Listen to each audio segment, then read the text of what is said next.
নমস্কার শ্রোতা বন্ধুরা, ঋতুধারা মনোরমা সাধু ইউটিউব চ্যানেলে সকলকে স্বাগত জানাই। আজ একটি অসাধারণ গল্প পড়ে শোনাচ্ছি। আজকের গল্পের নাম প্লুটোনিক। লিখেছেন বিখ্যাত অধ্যাপিকা লেখিকা বাণী বসু। বন্ধুরা, কোথাও বেড়াতে গেলে কিছু না কিছু স্মৃতি আমাদের মনের মণিকোঠায় বাসা বাঁধে। এ গল্প তার ব্যতিক্রম নয়। আসুন শোনা যাক এখন গল্পটি। শীতকালে বৃষ্টি বড় বিরক্তিকর। ঘরে বসে তবু একরকম, কিন্তু বেড়াতে গিয়ে ভোগ করতে হলে সব মাটি। জায়গাটা গোপালপুর, যাকে আগে লোকে বলতো গোপালপুর অংশী। আমাদের বড় প্রিয় জায়গা। গ্রীষ্মে, বর্ষায়, শীতে সমুদ্রের রূপ এখানে মে জুন মাসে উত্তাল, দুর্ধর্ষ। জল যেন টকবক করে ফুটছে মনে হয় এক এক সময়। শীতকালে আবার সেই সমুদ্রকেই চেনা যাবে না, একেবারে সুনীল জলধি। গুড়ি মেরে এগিয়ে আসা নিচু ব্রেকারগুলো নয় নয় করেও কিছু তো থাকেই। না থাকলে মনে হতো মানস সরোবর। যেসব ভাগ্যবানরা মানস সরোবরে গেছেন তাদের তোলা ছবিতে এই রকমটাই যেন দেখেছি। 2-1 বছর বাদই আমরা গোপালপুরে বেড়াতে আসি। গ্রীষ্মেও আসি, শীতেও আসি।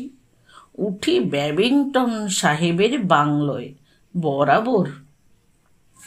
আমরা আসছি শুনলেই উনি বেরহামপুর স্টেশনে শওকতকে দিয়ে জিপ পাঠিয়ে দেন। আরামে চলে আসি। এই বাংলোর উপর আমাদের এত ঝোঁক কেন, সেটা চট করে এক কথায় বোঝানো যাবে না। কারণ বাংলোটা সুন্দর নয়, আধুনিক তো নয়ই। আশেপাশেই কয়েকটা আছে এটার চেয়ে অনেক সুদৃশ্য। ব্যাবিংটন সাহেবের বাংলো পথের শেষে একটা বালিয়াড়ির ওপর দাঁড়িয়ে আছে। অর্ধেকটা তার বাঁধানো রাস্তায়, অর্ধেকটা বালির আঁটো উঁচু স্তূপের ওপর। দাঁড়িয়ে আছে বললেও ভুল হবে, হেলে আছে। পেছন দিকে সমুদ্র। এই পেছন দিকটায় বালিয়াড়িটা এমন ক্ষয়ে ক্ষয়ে গেছে যে সমুদ্রের দিক থেকে দেখলে মনে হবে বাড়িটা যে কোনো মুহূর্তে হুমড়ি খেয়ে পড়বে। কিন্তু পড়ে না তো। 6-7 বছর ধরে দেখছি একই রকম বিপজ্জনক ভঙ্গিতে দাঁড়িয়ে আছে। হয়তো কোনোদিন আমরা থাকাকালীনই হুড়মুড়িয়ে পড়বে। তা সত্ত্বেও কিরকম একটা আকর্ষণ আছে বাড়িটার।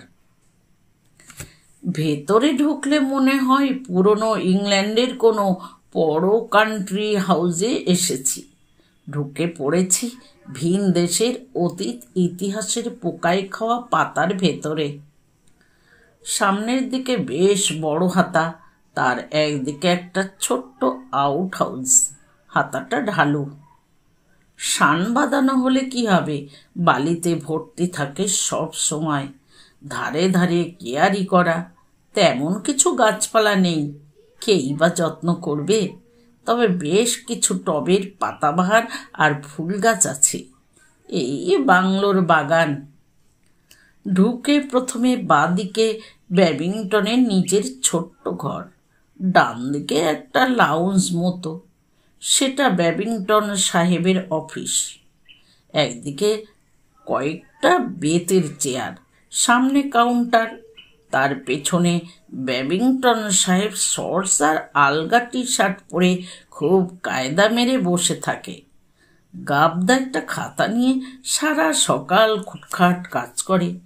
কত তোর গেস্ট আসছে, করলে ঘর তো 3খানা। লাউঞ্জে দিয়ে ঢুকতে পেল্লাই একটা হল, তার বাদিকে ওই হলের মতোই প্রায় লম্বা আর একটা পেল্লাই ঘর। উঁচুতে বোধ হয় 20 ফুটেরও বেশি। এই ঘরটা ওর 4 জনের, তবে দরকার হলে 6 জনের দলকেও অনায়াসেই দেওয়া যায়, দেয়ও। ডান দিকে দুখানা ঘর ডবল বেড। হল পেরিয়ে সমুদ্রের দিকে গেলে আগে একটা ঢাকা দালান, তার বাঁদিকে রান্নাঘর আর স্টোর। দালানটাতে কিচেন টেবিল আছে, আরও নানা খুচখাচ ঘরকন্যা জিনিস। এই দালানটার শেষে বিরাট মোটা কাঠের দরজা, তার ওদিকে আবার চাতাল খোলা। মাথার ওপর অর্ধেকটা টালির ছাদ আছে, বাকি সব দিক খোলা। এইখানে বসে সমুদ্র দেখা যায় অবাধ। হলটা দারুণ, যেমন লম্বা তেমন চওড়া। মেঝে ভর্তি পুরনো দিনের মেরুন রঙের কার্পেট, মাথায় ঝাড়বাতি, যদিও জ্বলে না। একদিকে গ্র্যান্ডফাদার ক্লক, বাজে না, ঠিকঠাক সময়ও দেয় না, কিন্তু চলে। আপন খেয়ালে সময়ের কোনো তোয়াক্কা না রেখে টিক টিক টিক টিক চলে। হলে ঢুকতেই বড় বড় গদি দেওয়া সোফা সেট, আর রান্নার চাতালের ধার ঘেঁষে বহুদিন আগেকার ডিমের মতো আকারের বিরাট ডিনার টেবিল।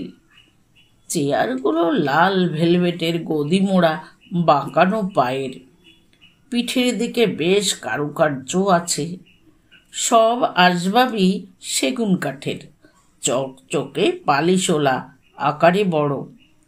কাবার্ড আলমারি সবই।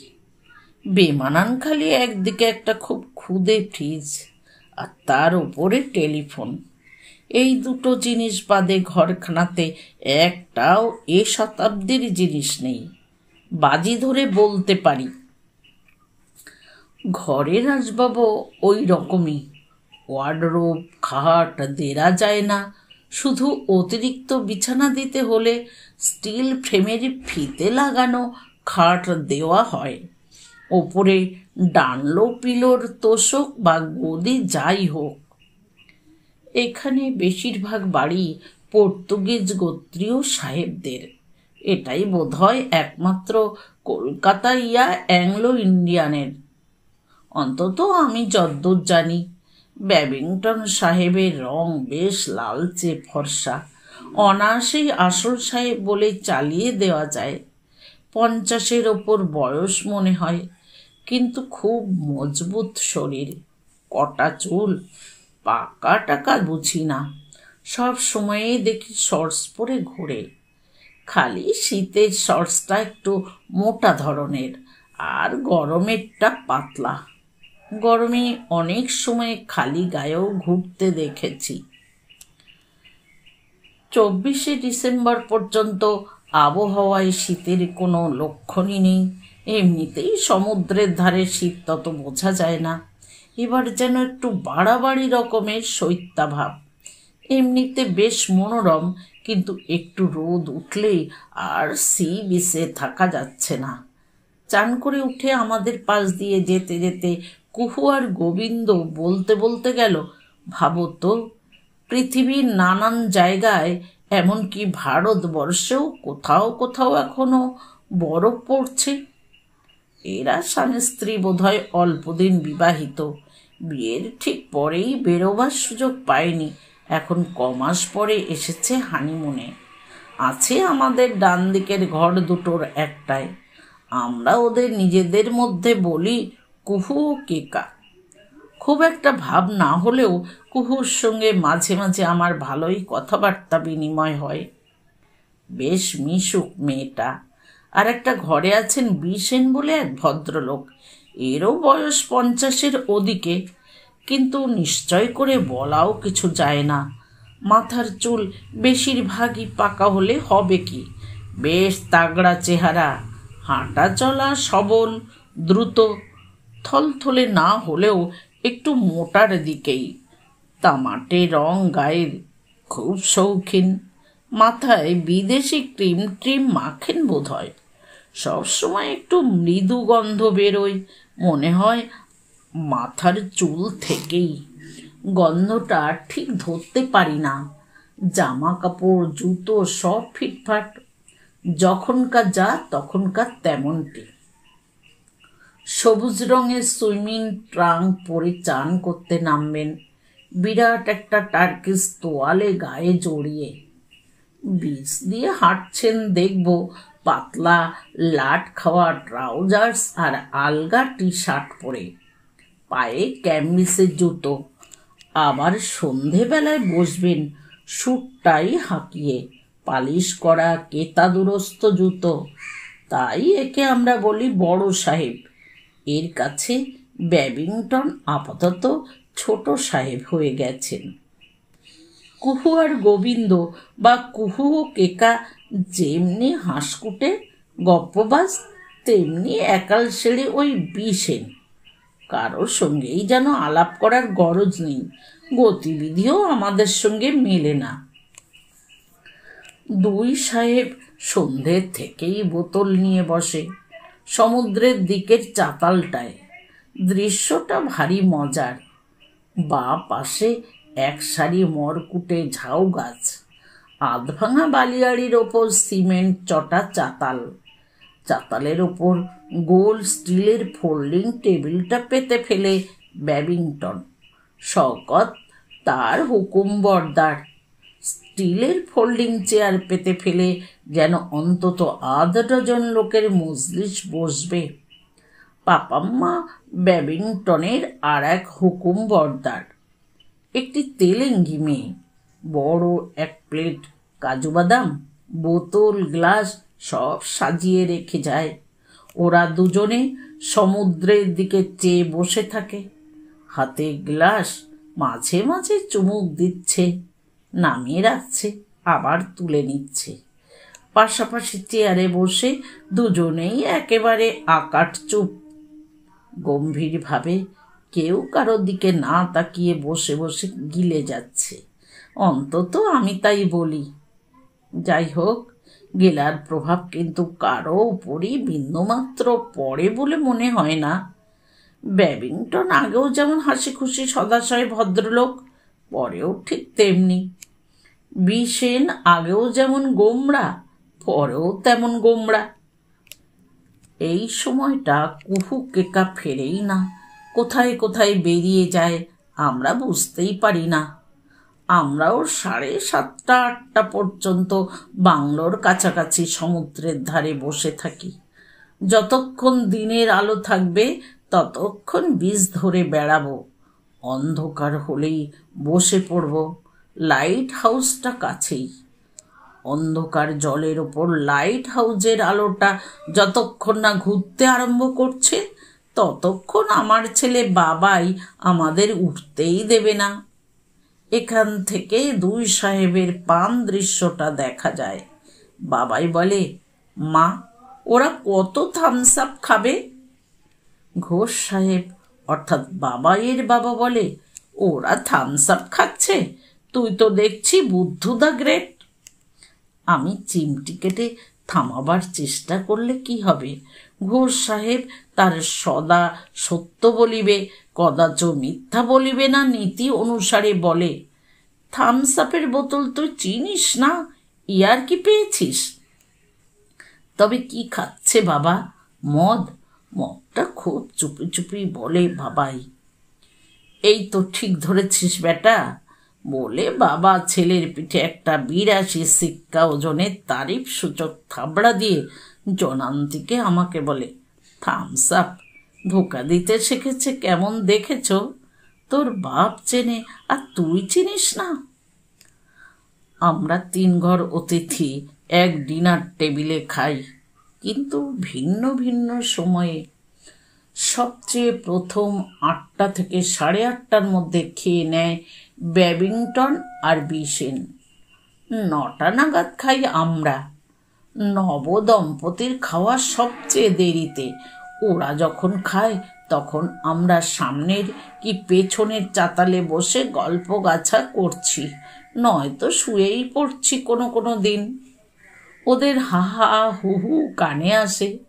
পাপাম্মা বলে, তেলেঙ্গি মেয়েটি আমরা যতদিন আসছি দেখছি ব্যাবিংটনের বাংলোতেই আছে। খুব ভালো রাঁধে, বিশেষ করে পশ্চিমী রান্না। খাওয়ার জন্যে আলাদা চার্জ দিতে হয়, যে যা খেতে চায় তাই রেঁধে দেয়। স্পেশাল তেল ঘি বা কোনো ডিশ খেলে সেগুলো কিনে দিতে হয়। এসব থেকে দু হাতে মারে বুঝতে পারি, কিন্তু এত ভালো রাঁধে আর এত ভালো ব্যবহার যে মেনে নি। মেয়েটা আটোসাটো গড়নের, কুচকুচে কালো, মাথার বেনিতে সব সময় ফুল থাকবে, নাকের দুদিকে দুটো নাক চাবি, খুব পরিষ্কার, শাড়ি ব্লাউজ ঝকঝক করে, ভালো ট্যালকম পাউডারের গন্ধ বেরোয় গা থেকে, কাজেই আমাদের কোনো অসুবিধে হয় না। হ্যাঁ, বলতে ভুলেছি, ব্যাবিংটনের বাংলোর সবচেয়ে মজাদার অধিবাসী হলো প্লুটো, একটা তাগড়া অ্যালসেসিয়ান, সবসময় নখের খলপ খলপ শব্দ করে ঘুরে বেড়াচ্ছে। সকালবেলা মুখে করে কাগজ নিয়ে আসবে, পাপাম্মার সঙ্গে বাজারে যাবে, ভারী থলিটা মুখে করে কামড়ে নিয়ে আসবে। যতক্ষণ পাপাম্মা টেবিলে পরিবেশন করবে, টেবিলের একধারে থাবা দিয়ে দাঁড়িয়ে হ্যাঁ হ্যাঁ জিভ বের করবে। একমাত্র ব্যাবিংটনের খাওয়ার পরেই পাপাম্মা পরিবেশন করে। ব্যাবিংটন আর বিসেনকে আমাদের টেবিল সাজিয়ে দিয়ে চলে যায়। প্রথম প্রথম পরিবেশন করত, কিন্তু টেবিলের ধারে কুকুরটার অমনি দাঁড়িয়ে থাকা আমাদের মোটে পছন্দ হয় না। তাই ওকে বলি কুকুর নিয়ে চলে যেতে, হয়ে গেলে সব তুলে তুলে নেয়। রাতে আবার কুহুকেকা খেতে এলে সব গুছিয়ে দিয়ে চলে যায়। 10টার পর ও আর বাংলোয় থাকতে চায় না, আউট হাউসে চলে যায়। যাই হোক, 24 পর্যন্ত বেশ ছিল। 25 সকাল থেকেই আরম্ভ হলো বৃষ্টি, ঘ্যানঘেনে প্যানপেনে, সেই সঙ্গে হাওয়া চলছে খুব। আমরা জানি ব্যাবিংটন ক্রিসমাস করে খুব ঘটাপটা করে। জানি মানে জানতাম, ওর কাছ থেকেই শুনেছিলাম। এবার দেখবার সুযোগ হলো। মাঝের হলঘরটা 24 তারিখে সারাদিন ধরে পরিষ্কার হলো। লোক বলতো শওকত, সেই আধবুড়ো ড্রাইভার, পাপাম্মা, ব্যাবিংটন আর প্লুটো। একটা অ্যান্টিরুমে ক্রিসমাসের সব সাজ সরঞ্জাম থাকে, সেখান থেকে ওর কৃত্রিম ফারগাস বেরোলো চকচকে সব কাগজের শিকলি, চিনে লণ্ঠন, গুচ্ছের নানান আকার, নানান আয়তনের বেলুন, জাপানি ফিতের ফুল, আর একটা বিরাট সোনালি বেথলেহেম স্টার। বেশিরভাগ জিনিসই মুখে করে করে নিয়ে এলো প্লুটো। আমার ছেলেও মহা উৎসাহে হাত লাগালো। ব্যাবিংটন বলল তার ফারগাছের শাখা থেকে উপহারের প্যাকেট ঝুলবে, ভালো করে প্যাক করে আমরা যেন সব রাত্রিরে টেবিলে রেখে যাই। কার উপহার বোঝা যাবে, কিন্তু কে দিচ্ছে বাইরে থেকে বোঝা গেলে চলবে না। যা বাপ্পা, ঘোষ সাহেব বললে, পড়েছি ব্যাবিংটনের হাতে, খানা তো খানা, আরও কত কি সঙ্গে করতে হয় দেখো। তা যা পারলাম করলাম। কিন্তু ওই যে বললাম, সকাল থেকে ঘ্যানঘেনে বৃষ্টি, হাওয়া ভীষণ জোলো ঠান্ডা, গায়ে যেন ভিজে কম্বল লেপটে আছে।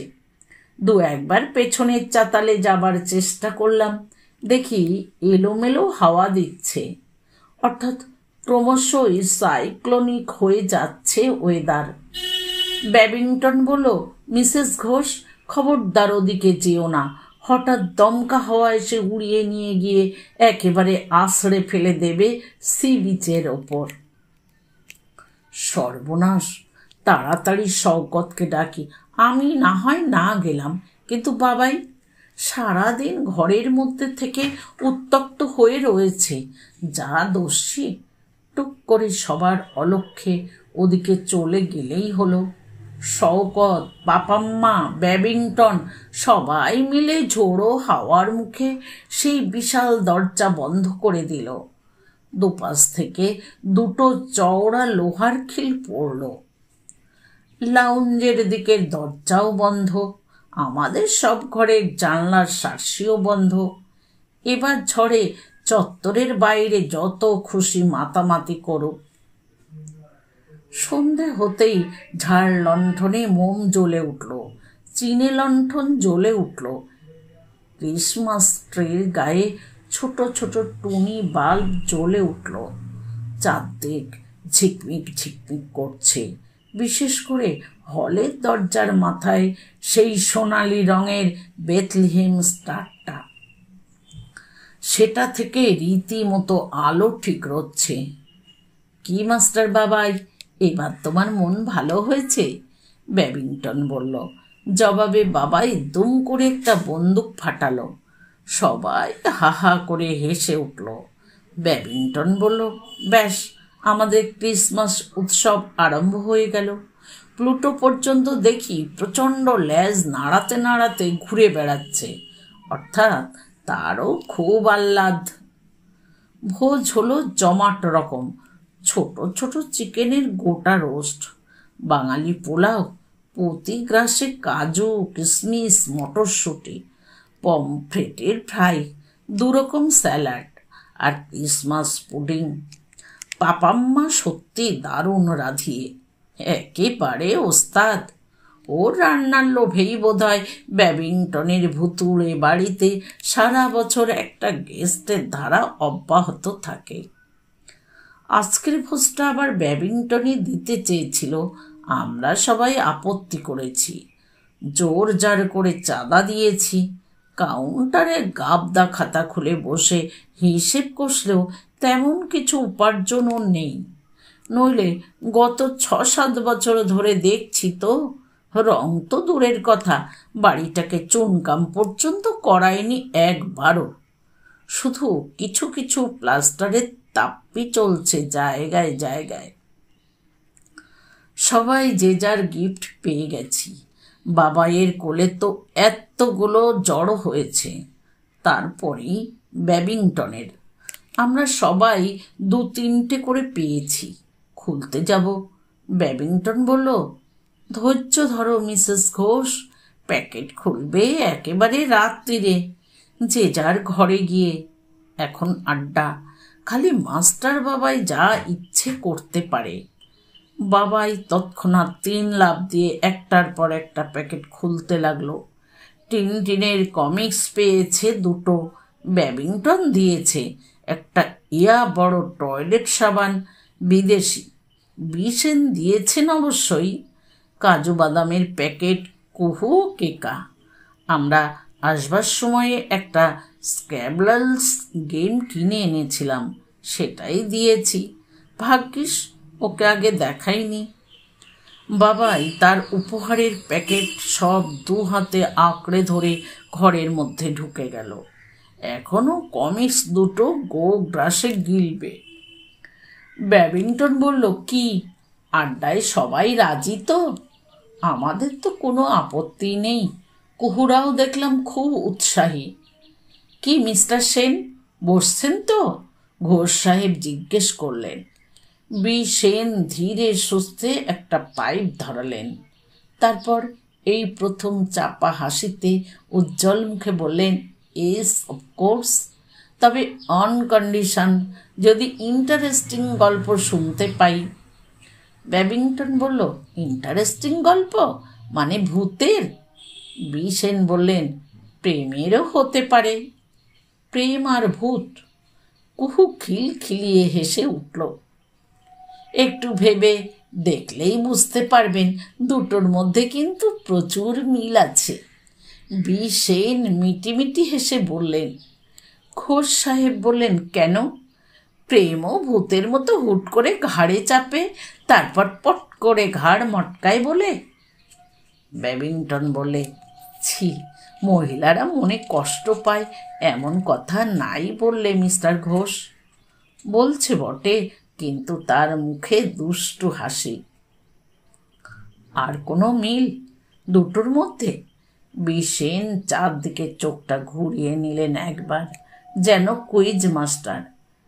কেকা অর্থাৎ গোবিন্দ বলল, আমি একটা মিলের কথা বলতে পারি, ভূতও নেই প্রেমও নেই। ব্যাবিংটন এবারে সশব্দে প্রতিবাদ করে উঠল, নো নো ইয়াং ম্যান, তুমি একটা সদ্য বিবাহিত যুবক, হানিমুন কাটাতে এসেছ, তোমার মুখে এসব কথা? No no. ব্যাবিংটন মাথা নাড়তে লাগলো। বললে, আর কি করবেন? ঠেঙাতে পারবেন? দিন না বেশ করে দুঘা। কুহু হাসতে হাসতে বলল। এরই মধ্যে সেনের গলার আওয়াজ শোনা গেল। প্রেম আছে যেমন ভূত আছে, কি বলেন মিসেস ঘোষ? সবাইকে ছেড়ে আমাকেই ভদ্রলোক সাক্ষী মানলেন কেন বোঝা গেল না। বললাম, হ্যাঁ, কবি বলেছেন বটে, বোঝা গেল না। ও কি মায়া, কি স্বপন ছায়া, ও কি ছলনা? কুহুর যেমন অভ্যেস, সে হেসে গড়াতে লাগলো। অন্য সবাইয়েরও স্মিত মুখ। ব্যাবিংটনের শুদ্ধ, যদিও এত শক্ত বাংলা ও বুঝতে পেরেছে কিনা আমার সন্দেহ আছে। কিন্তু সেন যেন হাসিটা গিলে নিয়ে বললেন, এ তো রোমান্টিক ব্যাপার স্যাপারের কথা বলছেন। প্রেমের রহস্য কিন্তু আরও অনেক সিরিয়াস। রোমান্টিক হলে সেটা কেন সিরিয়াস হবে না আমি বুঝতে পারলাম না। রোমান্টিক শুনলে নিউ জেনারেশন নাক সিটকোয়। ইনি নিউ জেনারেশন না হয়েও নাক সিটকোচ্ছেন। অথচ এ যুগে রোবো, ডাইনোসর, মাইকেল জ্যাকসন এসব যেন আর রোমান্টিক নয়। তবে সেন লোকটা যে রকম ঘোরেল, ও যে চূড়ান্ত রকমের আনরোমান্টিক হবে তাতে আর কোনো সন্দেহ নেই।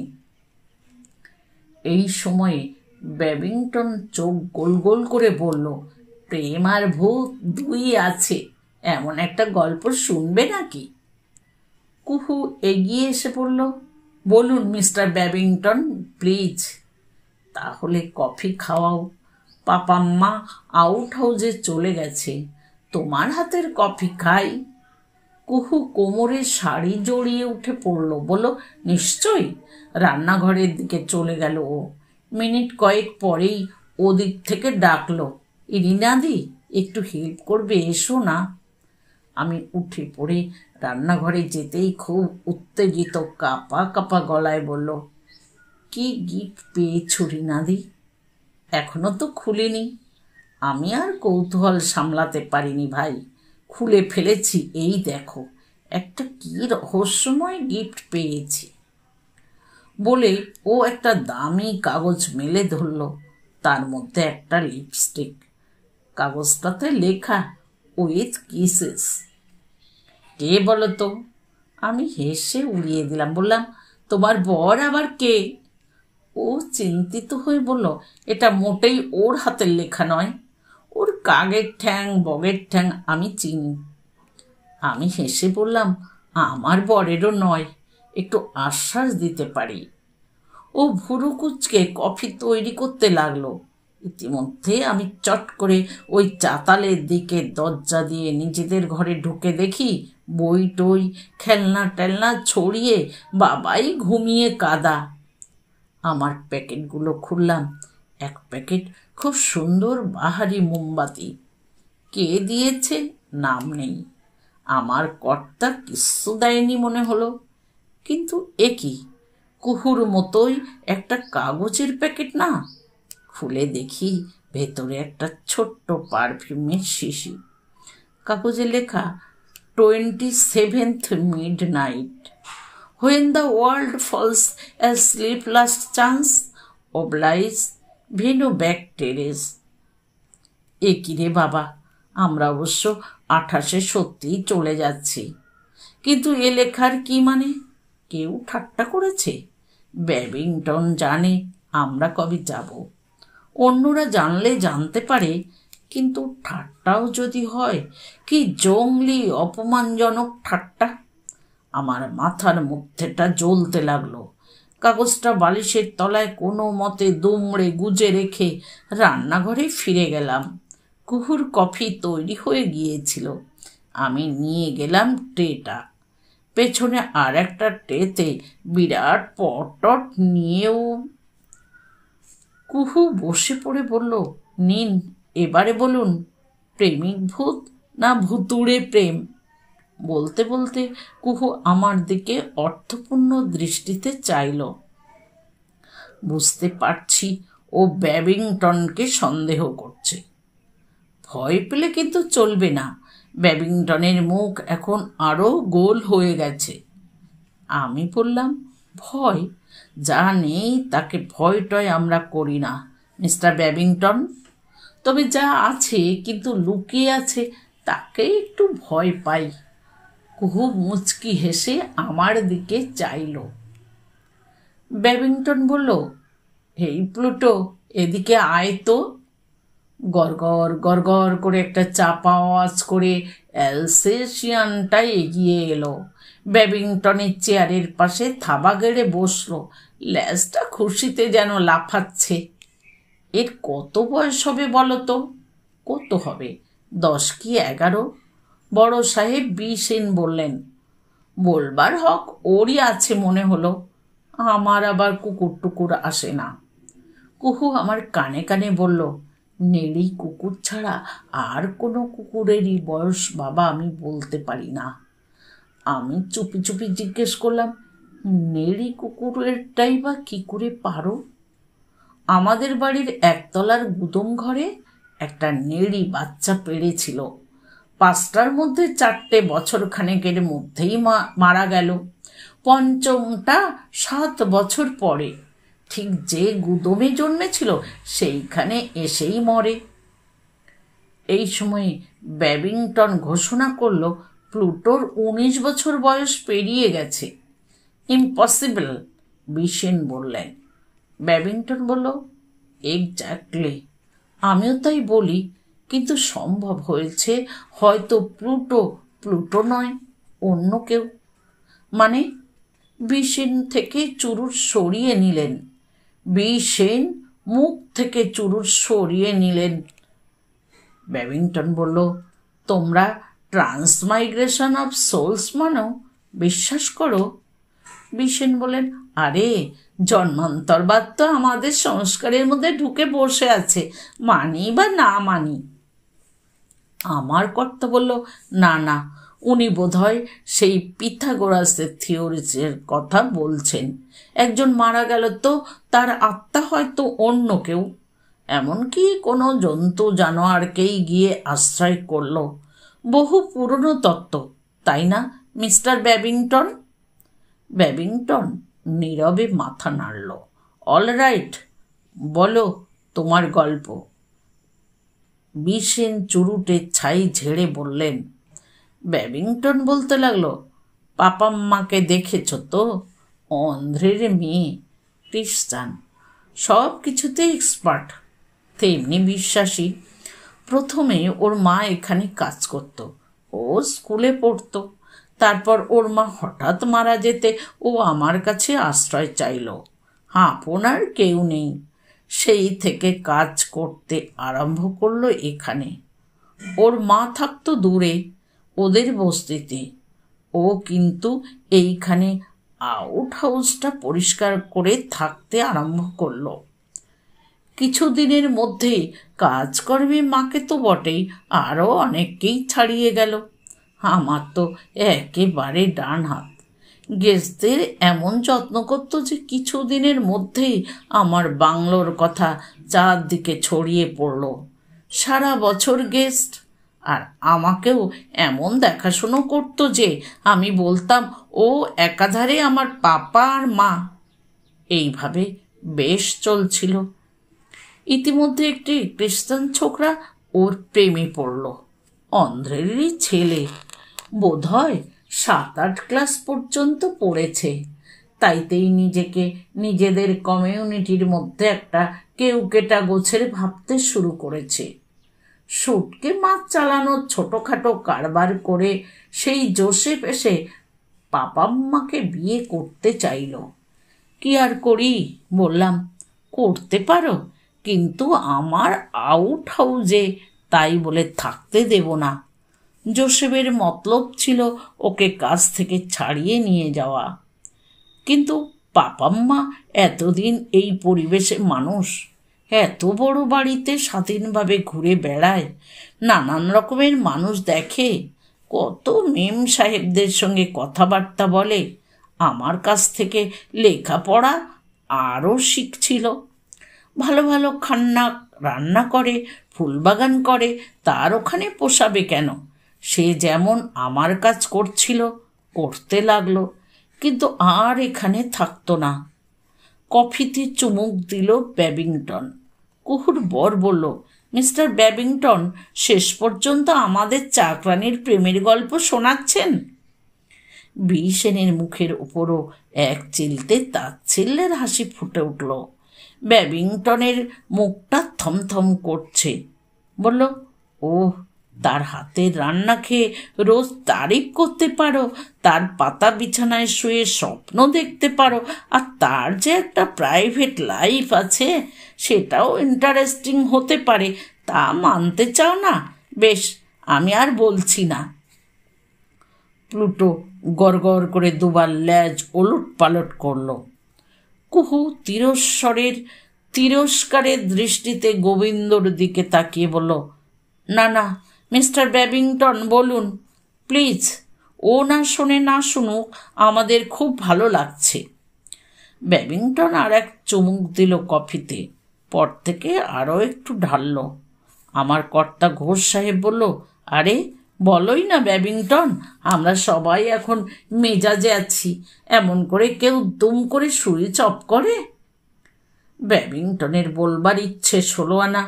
আমার ভেতরে রাগ আর জ্বালা এখনো থামেনি। অর্ধেক মন দিয়ে শুনছি আর অর্ধেক মন দিয়ে ভাবছি, লোকটাকে কি করে শোধ নেওয়া যায়। ওদিকে ব্যাবিংটন বলে চলেছে, জোসেফের সব ভালো, রোজগার ভালো করত, ফিটফাট বাবু থাকতো সব সময়ে, পাপাম্মাকে ভালোবাসত খুব, কিন্তু এক দোষে সব গুণ বরবাদ। ভয়ানক মদ খেত, আর মাতাল হয়ে গেলে তার আর জ্ঞান থাকতো না, বউকে মেরে ধরে একসা করে দিত। সন্দেহ বাতিকও ছিল প্রচণ্ড। ওদের পাড়ায় পাপাম্মার মতো মেয়ে তো আর ছিল না। স্মার্ট, শিক্ষিত, রুচি বলে একটা জিনিস আছে, কেতা দুরস্ত। ব্যাস, অমুকের সঙ্গে কথা বলেছিলি কেন, তমুকের সঙ্গে বাজার গেলি কেন, মার, প্রচণ্ড মার। চোখ মুছতে মুছতে মেয়েটা কাজ করতে এলে বলতাম, দূর, মদ খেয়ে নিজের পয়সাগুলো উড়োচ্ছে, তোরগুলোও উড়োচ্ছে, রোজ ঠ্যাঙাচ্ছে, দে ওকে ছেড়ে, না হয় অন্য কাউকে বিয়ে কর। ও বলতো, ভাবি তো সাহেব, কিন্তু জোসেফ তাহলে পাগল হয়ে যাবে, নেশা কেটে গেলে অন্য মানুষ একেবারে পায়ে ধরে কান্নাকাটি করবে, এই দেখো কেমন নাক ছাবি গড়িয়ে দিয়েছে। আর অন্য কাউকে বিয়ে, জোসেফ বেঁচে থাকতে, জোসেফকে ছেড়ে? জোসেফ তাকে খুনি করে ফেলবে। সেন একটু হেসে বললেন, যাক, এতক্ষণের লফের মোটিফটা স্পষ্ট হচ্ছে।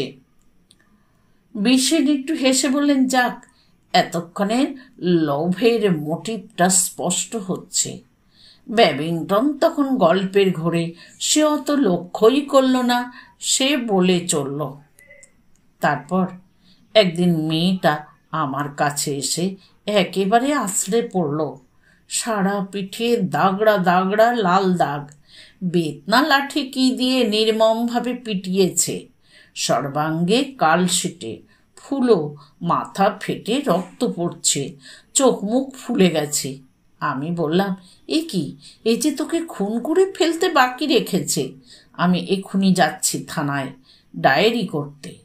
তো মেয়েটা বলে, থানায় যেও না সাহেব, ওর যা খুশি করুক, জাহান্নামে যাক, আমি আর ওর কাছে ফিরছি না বলে আউট হাউসে ওর পুরনো জায়গায় গিয়ে শুয়ে রইল।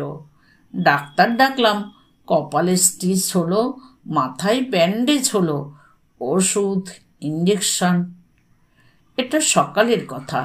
দুপুরবেলায় জোসেফ এলো, তেন্ডাই ম্যান্ডাই নেই, ভয়ে একেবারে এতটুকু হয়ে গেছে। আমি বললাম, গেট আউট, অ্যাপ ভি নিকালো ইয়াসে। পায়ে পড়ে গেল। এমন আর কখনো হবে না সাহেব। মা মেরির দিব্যি, যিশুর দিব্যি। আমি আর মদ ছোব না। মাতাল হলেই আমার ভেতর থেকে শয়তান বেরিয়ে আসে। কিছুতেই যাবে না। ছিনে যোগ একেবারে। সকালে আসছে, দুপুরে আসছে, সন্ধেয় আসছে। একটিবার ওর সঙ্গে দেখা করিয়ে দাও সাহেব। কত আর হাঙ্গামা সইব। একদিন বললাম, ঠিক আছে যাও, কিন্তু কোনো ঝামেলা করবে না। নিক বাবা, নিজেদের মধ্যে বোঝাপড়া নিজেরাই করে নিক। আউট হাউসের জানলা খোলা। আমার অফিস থেকে দেখা যায়। দেখতে পাচ্ছি পাপাম্মা শুয়ে রয়েছে, কপালে ব্যান্ডেজ, মুখের নানা জায়গায় স্টিকিং প্লাস্টার আটকানো। জোসেফ ঘরে ঢুকে আস্তে আস্তে গিয়ে কপালে হাত রাখলো। সঙ্গে সঙ্গে চমকে উঠে বসলো মেয়েটা। ওর হাতটা ছুঁড়ে ফেলে দিল। খাট ছেড়ে ঘরের কোণে চলে গেল। কি বলছে শুনতে তো পাচ্ছি না, কিন্তু ভঙ্গি দেখে বুঝতে পারছি মেয়েটা যেতে বলছে। আরও কদিন এলো। খিল এঁটে পড়ে রইল মেয়েটা, দরজাই খুলল না। ভালো হয়ে উঠে একদিন রান্নাঘরে কাজ করছিল। দূর থেকে জোসেফকে আসতে দেখি রান্নাঘরের দরজা বন্ধ করে দিল।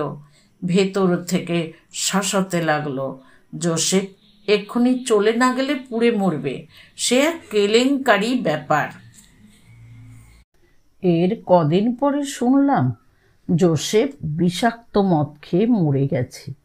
এরকম এখানে মাঝে মধ্যে হয়। মেছোগুলো প্রচণ্ড টানে, যত সস্তা পাবে তত টানবে। নানা রকম বিষক্রিয়া হয় তাতে। একটু ধরপাকড় হয়, আবার যে কে সেই। আরও কয়েকটা লোকও অসুস্থ হয়ে পড়েছিল, কিন্তু মারা গেল একা জোসেফ। লোকটা কি আত্মহত্যা করলো নাকি ব্যাপারটা কাকতালীয় ঠিক বুঝলাম না। যা জ্বালাচ্ছিল মনে মনে ভাবলাম আপদ গেছে। পাপাম্মারও কোনো ভাবান্তর নেই, মুখ টিপে আছে একেবারে। চোখে জল টল কিছুই দেখলাম না। সেই সময়ে প্লুটো কিছুদিন হলো আমার কাছে এসেছে। নেহাত ছেলে মানুষটি নয়, ছিল এখানকারই ডি সোজা সাহেবের কুকুর। আমায় ভালোই চিনত।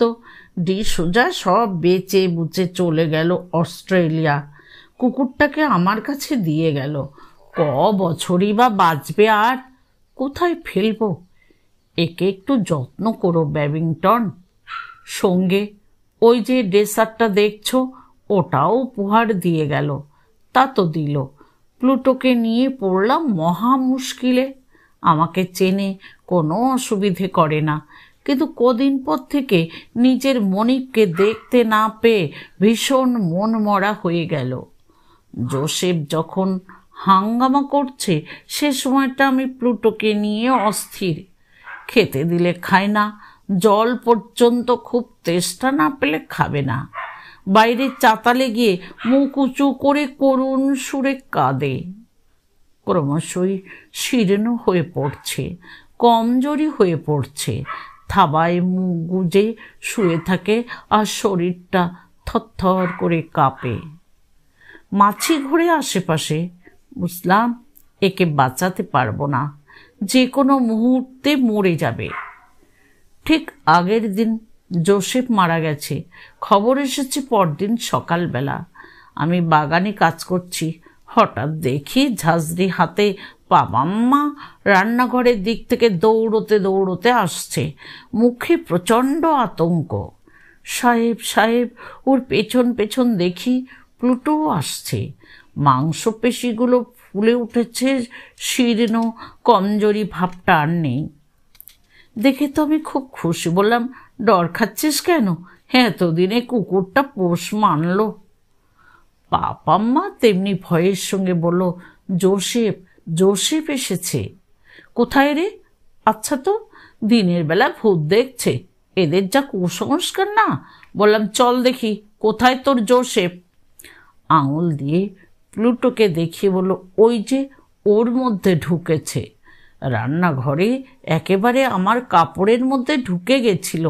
আমরা সবাই হেসে উঠেছি। আমি শুদ্ধ বিষেনো।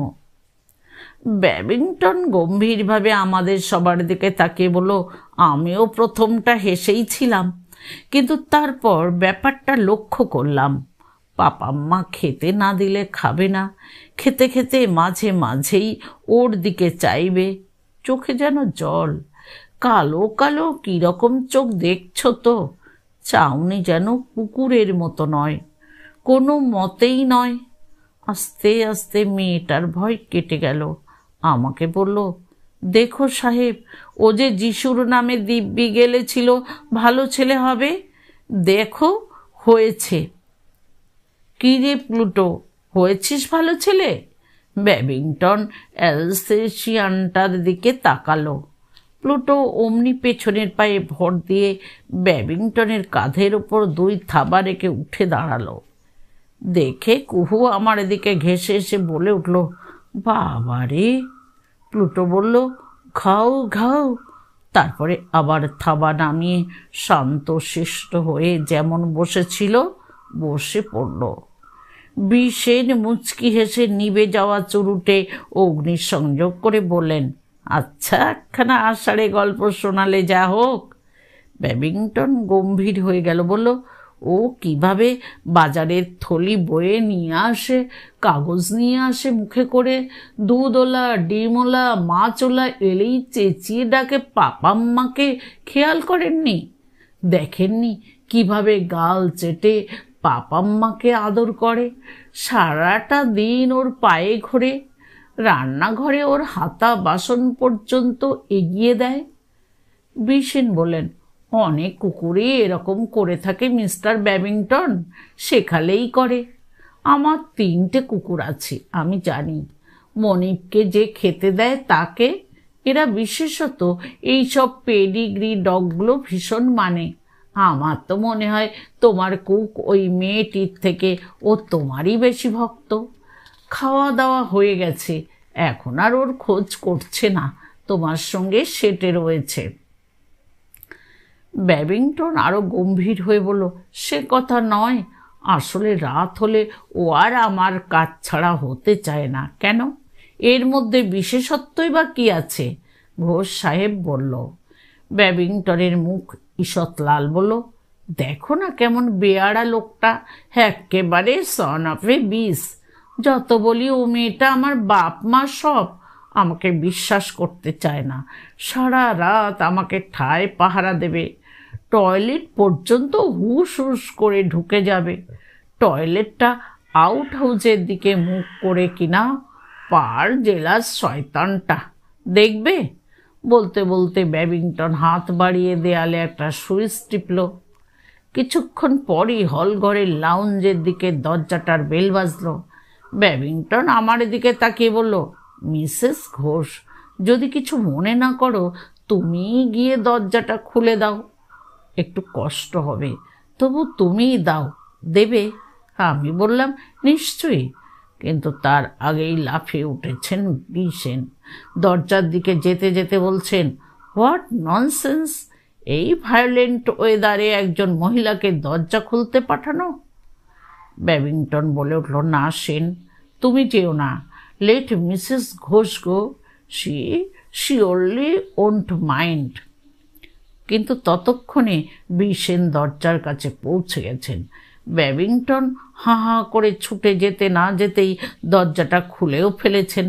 আমরা বিদ্যুতের মতো কতকগুলো ঘটনা চমকাতে দেখলাম। বিষেন প্রাণপণে দরজাটা খুলে ধরলেন।